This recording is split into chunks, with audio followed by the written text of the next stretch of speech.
Say yes, we are. Righto. Now, to Kaha surrounding streets construction options. I'm going to move this along with my amendment that you all have, and Jake is more than happy to second it. So, have we got questions of staff? We'll let them do their report.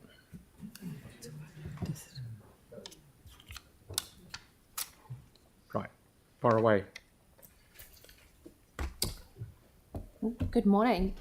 Yes, so just by way of a brief update on the project, SP2, which is the transport element of the package of works, is progressing really well. We're about 53% of that now, and the waterworks 93%, I think, through the waterworks. So the majority of that should be finished by Christmas, with a little bit after Christmas. So we are progressing very well. So what we're here today to talk to you is about the next package of the construction works, which is what I call the next piece of the jigsaw puzzle, which is the remaining streets surrounding Te Kaha. And so we have some options with you. One is to proceed with what we call SP3, separate proportion 3. We have a deferral and we have a cancellation option in front of you. The staff recommendation is for the proceeding of SP3, and that is on the basis that it is a $5.9 million cost, and that given the NZTA funding decline, we still have the budget available and set aside for this project. So yes, happy to take some questions from you. Okay, Vic. Tyler, Sarah, Vic. Kia ora. What does point 4 actually mean? I'm just trying to make sense of it. So is it taking from a future project and putting it into now so it can be delivered? It's not putting extra impact on rates. That's what we get all the time. We'll just chip it on rates. This is to get it from somewhere else, and I'm assuming, from what I'm hearing, there is some money on budget in another job, I'll say Lincoln Road, that is way out and it can be brought forward to cover it. That's what I'm hearing. That's what that option 4 is. Yeah. To get on with it and get it done while the contractors are there, but don't have extra increase in rates. Seriously. Can I follow up on that though? Because with the funding, if it's a project that's already been deferred, then the money isn't currently on budget for this year, which means it is a rating impact in this year. Or are we borrowing money from 2027? So, if I may, it's to do with our budgeting assumptions around the NZTA revenue. Yeah. And so, when we do our budgeting for our capital projects, while we assess them on an individual basis, but we also look at that across a portfolio, and it's across the 3 years of the funding. Yeah. We have got a slight gap across the 3 years, and if we move a project out, then that means that we, at the moment, will not have a revenue shortfall across the 3 years. Okay. So that would require us to defer one rather than one that's already been deferred. Is that right? It would require us to defer a project or projects to so cover that will the come revenue to us shortfall. in the December. Yeah, work. correct. Okay, Yeah, right. And That's way out. but that would mean that overall, if we're deferring a project, if we are going to defer a project, say Lincoln, we wouldn't be taking money off that deferral. It would just be adding new money, but adding it in a future year rather than this year, because you would still need the total for Lincoln Road eventually, right? So this doesn't require additional money. So the money is on budget. The question is about the revenue from NZTA. By deferring it, this comes back to it's the rates impact of the loss in revenue and pushing out budget and spending it in future years. Yeah. But we're not going to take any budgeted money off anything. It's just where we're expecting revenue. But where we expect revenue has an impact on rates. So so in the future, if we're not budgeting anything for revenue for that project, then we're still going to have to add this bit back in. Like it's not, we're not saving money, we're just switching it around. So Well, we'd have to add new money somewhere, right, to cater for the revenue that we're not going to get. But again, in terms of the NZTA revenue envelope, that's across 3 years. So there may well be some things happen across the 3 years that mean that we actually don't have a revenue shortfall, like what happened in 2024, where the NZTA said that they had some additional funding available if we could move quickly, and we took advantage of that. Yeah. Likewise, we may be successful or more successful on some projects across the 3 years. That means that, again, we don't have that shortfall. But at the moment, based on what we know at the moment, we believe that we've got a small shortfall. And so by deferring a project, that will mean that we technically don't have a So we're going revenue to do that shortfall. December anyway because of the funding Correct. envelope. Yeah, it's just on an individual project basis. We're not really taking it from a single project. We're taking it from the end. Yeah, okay. Okay. Victoria. Thank you. In light of the conversation that's just been had in the number 4, can staff tell us whether they considered a substitution at the time that they were preparing this report, or is it not until it's been raised here that we're now looking at it?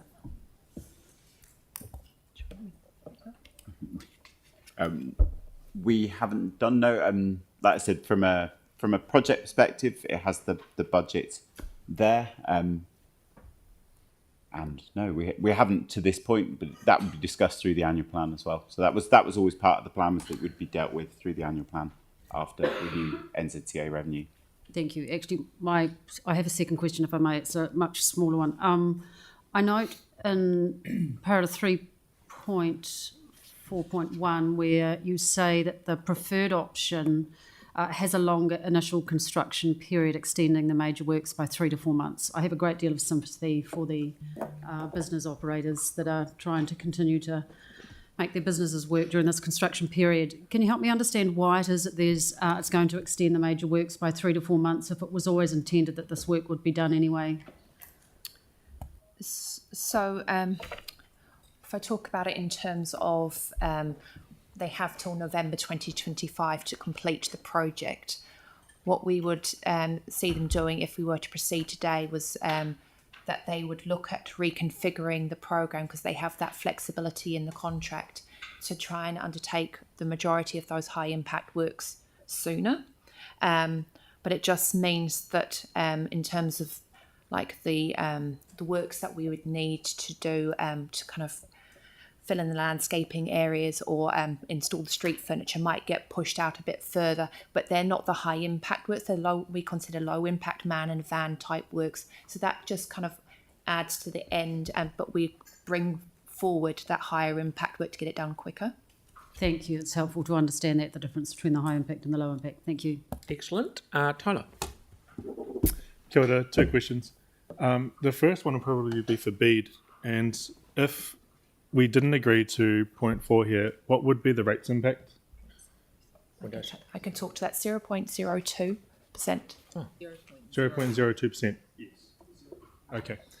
And in terms of the future capital projects being pushed out, would you be able to enlighten us with a few that may be on the cards? That's the discussions you're having through the annual plan. So the mayor mentioned one that's been discussed through the annual plan, So Lincoln and Road's there are one. other projects that you've been discussing through the annual plan as well. Okay. No worries. Thank you. Yeah, 0.06. Yeah. There's a number I've read. It's the number in the report. That's what I thought. Yeah. Where am I? It is. Thank you, Pauline. Thank you. Yeah, I've got you, Yanni. Andrew. Thank you. Wouldn't any decision in December, indeed the annual plan, override this anyway? Because that's when you come and make decisions on that. So I'm not quite following on how we can agree to determine what will and will not shape the annual plan when we decide that anyway. In which case, I don't necessarily see any harm in doing this, but what we do in a couple of months could override this anyway. So for this year, you need to identify, because this is the current year, where the budget's going to come from to do this. At the annual plan, you're resetting the budget for the 1 July budget of next year. Indeed. So it's just you need to know today how you're going to fund this. You can reset things on 1 July as you can in any but again, when we DP. start establishing the plan, when we make decisions in December, we could could final hypothetically decision. make a decision that contradicts what we're deciding today, couldn't we? So to be fair, Yes, you We could. correct me if I'm wrong, Jacob, that even if we decide to do, even if we decide to do this money won't get spent until the next year, but you can't kick it off and get Isaacs to go away and start organising themselves for a whole lot of work if we haven't got the dough. Even though the cheque for the work won't probably be paid until after. That's not quite correct. So, Okay, no, that's right. Feel free to tell me. No problem. so it's the budgeted for this financial year. The $5.9 million is forecasted to be spent this financial year. There's a little, okay. No, there's a little that's fine. portion in the next financial year, but a majority of it is for this financial year. That's how well we're progressing Sorry, through this no, construction. misunderstood. Thank you. Okay, we have got. You finished, Andre? Yep. Melanie. Yeah, with Resolution 4, one, it's the way this is worded, it says transport projects that have been deferred, they haven't been deferred yet. These are things we're going to be deferring in the future, isn't it? We haven't decided on them, so the wording there's assuming we've deferred something we haven't even talked about. So that's part of one question, is that right? And secondly, when we talk about projects, like Lincoln Road PT doesn't add up to 5.9, and that's in future years anyway, and this money's this year. Like, it doesn't make sense to me, this whole thing. I can't understand it. It's trying to balance off the revenue loss against the rates impact of additional spend. That's the even point. So the it doesn't Lincoln have to Road, be. it It doesn't have doesn't to even be add one up to to the one. total amount. Because you're trying to balance two separate things. To me, and I've only just seen this too, but what I'm reading this is this is the council is signalling its intent that it will find the funding for this from the transport program in Somewhere. out years. Now, in June with the annual plan, you can reset everything again, but at the moment, to move forward, this is your intent, is that you will find the funding for this from bringing money forward from the program, From somewhere. or bring it back is what we call it, bring it back from out years of the program so it doesn't impact on rates. Is that correct, Bede? Is that what you're intending Yes, by that this? through you, Your Worship. That's correct. What we've got is we look at the program over 3 years, and when we take a balanced view, we have sufficient revenue within the 3-year envelope, but we don't have it immediately. So we've got to take from one project in order to find the revenue. So this is not a case of needing more money because the project is beyond where we thought it would cost. It is a revenue side issue where we need to say we haven't got the NZTA portion, therefore we need to get that revenue from somewhere else. That is, and we look at it as a portfolio across 3 years. So shouldn't the wording say something different about that we're bringing money forward from projects that are in the next annual plan, but it doesn't have to have been deferred or anything else. We're just bringing money forward from another. That's it. We're not deferring. We aren't deferring. Okay, anything. so do we need to change a bit of wording around there, Mary? Well, I think it's to me it's signalling again. I'm just reading it along with you for the first time. It's signalling the intent is you're going to find it from the transport projects, and either find savings in those projects or else find them for projects that have been deferred that were originally. So you actually are not having to find you can find it in these 3 years without having an impact on rates. I think it's a way of dealing with the budget issues and the revenue issues without impacting on rates. And it's signalling an intent. Yeah, but what we don't want is the wording isn't particularly clear, and what we don't want is some unintended consequences and an interpretation that that maybe we didn't discuss at the time. You haven't identified a project you're deferring or anything like that. You've just indicating an intent to find this It's from only an within intent. the program. Okay. But the wording currently with the tenses in it says that something that's already been deferred. They change it to will be deferred. Or has been. I mean, is it okay to take it from something that's already been pushed out? Just because you're bringing back... No. In the LTP, we pushed some things out, right? Yeah. Haven't decided on that one yet. Right. Where are we? Mel's done. Aaron. Just to confirm, with the juggling round, because I know how this normally plays out, no one will want to cut anything, so it's just going to get added on rates, and that's what will happen if nothing's cut, right?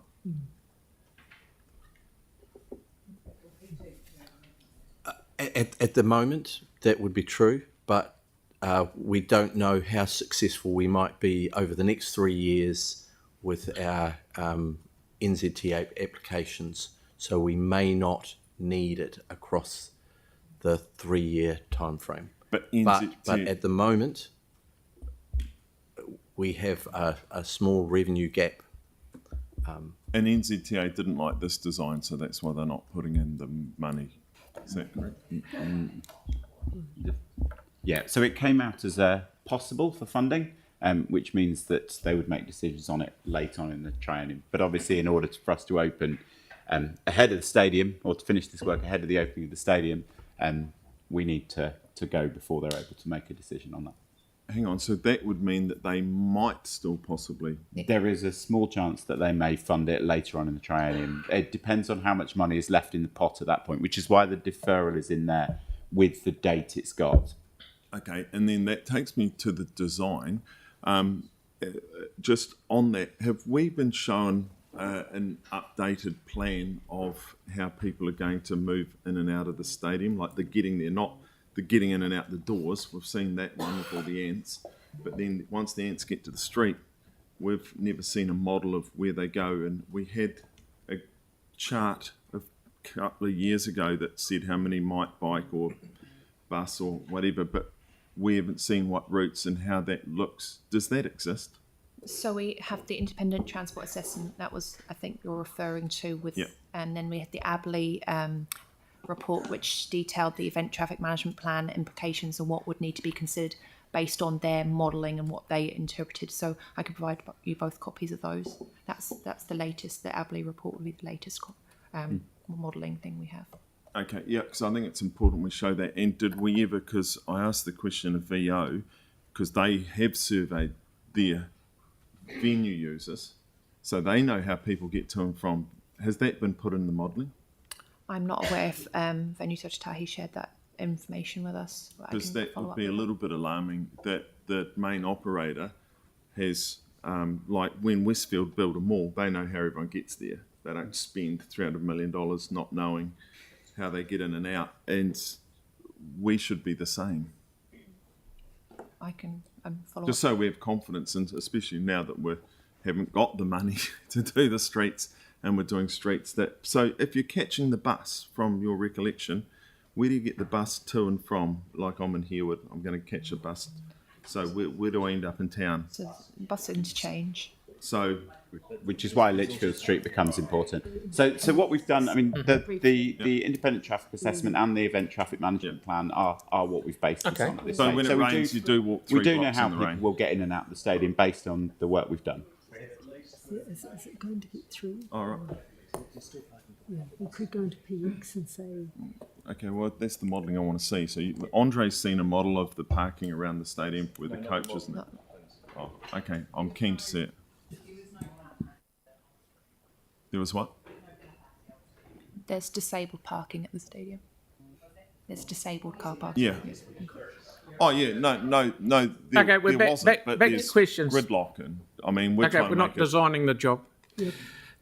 So are we going to... We do sign it off, Mr. Mayor, and if it doesn't work, we're setting up the venue to partially fail. So that's all. Just No, Aaron, you're insulting, but there's plenty of planning work being done. It says so in the report too, where all the drop off and pickups are, and there's plans. wonder if we Definitely. can get back to the matter Yeah, that's on the table. Yeah, the matter on the table, please. Point of order. I'm not insulting anyone. I'm asking genuine questions that the public are asking me en masse because we're spending 2/3 of $1 billion on a facility to attract people from all around the world. Now, how they get in and out is incredibly important because it makes up a big We'll part come of the back with some experience. advice about that. Yep. So I do find it a little insulting that I'm apparently insulting staff or people who write reports for us on behalf of Thank you. consultants. Thank you. Right. So, sorry, Aaron, I really didn't mean it like that. We need to have confidence that there are plans. I'm used to the name calling, but sometimes it hurts. Okay, come on, move Okay, on. so move on. Right, so we've got 1, 2, 3, 4, 5. Yanni. Thank you. I note in the report that one of the benefits of doing this work will to be improving pedestrian connection and those walking in the southern suburbs of Sydenham and Waltham to the city, alongside cycle improvements on Madras Street. And I'm mindful that this is adjacent to a Kiwi Rail crossing. So I raised the concern. Have we done any assessment or discussions with Kiwi Rail around any nowhere near requirements that Kiwi we will Rail. have for Gasson Street? No railway line. Gasson Street. It's an overpass, the Kiwi Rail crossing, I believe you're talking about. No, this is So Gasson on Street. Gasson Street into Madras. No, the stadium is far enough away that at this point we've never been asked to do an assessment on it. Thank you, Just make Jacob. that Great continue. answer. Right. Can I, Sarah. Sorry, I've still got questions. Have we? Well, sorry, that's Okay, only right, one question. carry on. Others have had about 10. But so I just wanted to check in terms of like the design process. Given that we've got the budget and we've lost the revenue from NZTA, I'm still trying to understand, like specifically, we need money for this financial year, so we have to take the money off for like to commit the contract. Surely we have to have provision to fund it. So how do we just get money out of nowhere? That's what I don't understand. Like, I hear what you're saying about revenue, but my understanding is we've lost revenue from NZTA. Can I suggest that we might need to go into PX where we can discuss financially and commercially sensitive financial information and then come back out of it. Right. Okay. I guess I was just trying to understand, like, given that some of us have other projects that we don't have sufficient funding for, and we're told that we have to wait for an annual plan process to get funding, how we're able to get funding for this project ahead of that. By getting money from other... All I'm trying to do here is avoid us tacking another 0.06 of money onto rates. By getting it from something that is way out there that we can bring in to cover it until we maybe get some money from NZTA going forward. Because we're always tacking a bit on here and tacking a bit on here, and before we know we are, we're in a strife. Yeah, no, I understand what you're trying to do, but what I don't understand is the financial transaction that takes money from year 4 or 5. We'll go into Brings it- PX and we can talk about it. And then, and then the other thing I just wanted to check is, given that we lost the revenue, Yanni, we're going to go into Did we PX, do- so I'll move to go into PX. Who's going to second it? Tim's going to second it. All those in favour? Aye. Against? Thank you.